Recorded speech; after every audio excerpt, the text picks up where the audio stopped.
एक लड़का अपने परिवार के साथ रहता था। उसके पिता जौहरी थे। एक दिन उसके पिता बीमार पड़ गए। धीरे धीरे उनकी हालत बिगड़ती गई और अंत में उनका निधन हो गया। पिता के देहांत के बाद परिवार पर आर्थिक संकट छा गया। तब उसकी मां ने घर चलाने के लिए अपने बेटे को एक कीमती हार दिया और कहा, इसे अपने चाचा की दुकान पर दिखा देना, वे भी जौहरी हैं। इसे बेचकर जो पैसे मिलेंगे वह ले आना। लड़के ने अपने चाचा को हार दिखाया। चाचा ने हार को ध्यान से देखा और बोले, अभी बाजार बहुत मंदा है, इसे कुछ समय बाद बेचना तो अच्छे दाम मिलेंगे।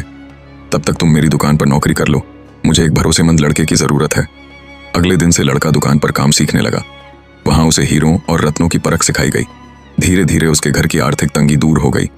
रत्नों की परख में उसकी निपुणता का यश दूर दराज के शहरों तक फैल गया। लोग दूर दूर से अपने गहनों की जांच करवाने उसके पास आने लगे।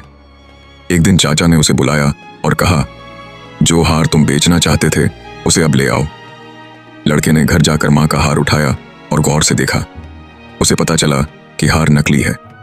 वह तुरंत चाचा के पास दौड़ा और बोला, चाचा, आपने उस समय सच क्यों नहीं बताया जब मैं यह हार बेचने आया था?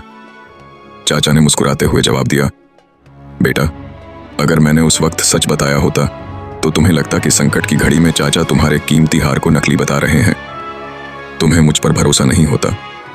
लेकिन आज जब तुम्हें गहनों की परख का ज्ञान हो गया है तो तुम खुद असली और नकली की पहचान कर सकते हो।